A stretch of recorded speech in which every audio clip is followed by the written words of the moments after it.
Assalamualaikum warahmatullahi wabarakatuh. Apa kabar semua mahasiswa? Kita pertemuan untuk mata kuliah hukum kekayaan intelektual. Pertemuan hari ini kita akan membahas rahasia dagang.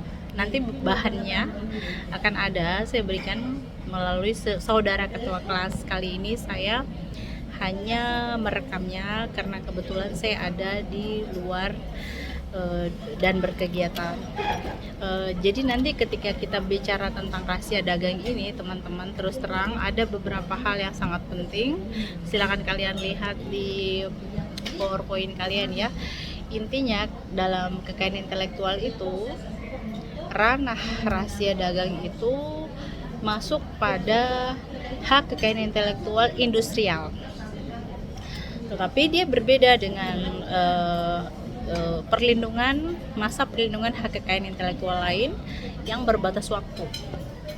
Selama suatu rahasia dagang berupa apa yang dinamakan formula, metode produksi, strategi dagang atau resep itu masih masuk dalam rezim perlindungan yang sudah terdaftar, maka orang-orang bisa mendapatkan hak. Nah, orang-orang dalam hal ini adalah yang disebut sebagai pemilik hak. Sebagai pemilik hak, dia memiliki beberapa bagian dari hak tersebut. Yang pertama adalah seorang pemilik hak kekayaan intelektual rahasia dagang itu bisa menggunakan rahasia dagang itu untuk diri dan perusahaannya sendiri. Kemudian dari hak tersebut bisa juga memberikan lisensi atau izin untuk memakainya kepada perusahaan atau pihak lain untuk digunakan bersama, dan termasuk ada hak juga untuk melarang pihak lain untuk menggunakan atau bahkan mengungkapkan rahasia dagang yang mereka sama-sama gunakan kalau ternyata proses penggunaannya itu dalam konteks tujuan komersial. Jadi kata kuncinya adalah tujuan komersial. Nah, di dalam Undang-Undang Nomor 30 Tahun 2000 tentang rahasia dagang dalam rezim kekayaan intelektual itu ada beberapa syarat perlindungannya. Yang pertama, rahasia dagang itu bersifat rahasia.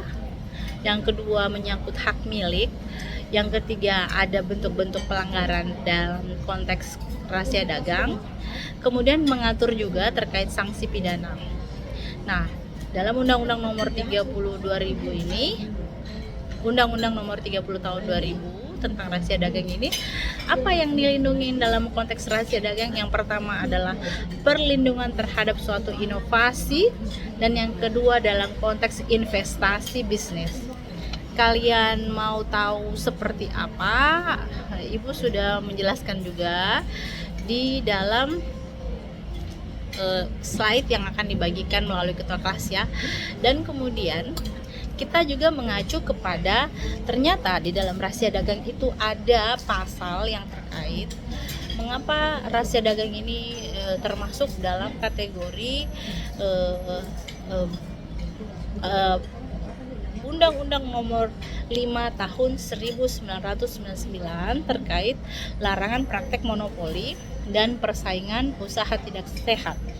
Jadi ketika ada orang membocorkan rahasia dagang suatu perusahaan atau suatu hak seorang individu yang memiliki resep atau formula terkait satu jenis bahan produk, itu dia kemungkinan ingin mendirikan satu usaha yang sama konteksnya, karena sama ada kemungkinan bahwa dia nantinya akan membentuk usaha yang akan menjadi persaing bagi usaha yang sudah ada. Nah, ini yang disebut dengan dia juga di dalam rahasia dagang ini selain Undang-Undang Nomor 30 Tahun 2000, dia di backup juga dengan Undang-Undang Nomor 5 Tahun 99 tentang larangan praktek monopoli dan persaingan usaha tidak sehat. Konteksnya kalian silakan lihat sendiri ya. Dan yang saya highlight, nanti kalian harus lihat baik-baik ya.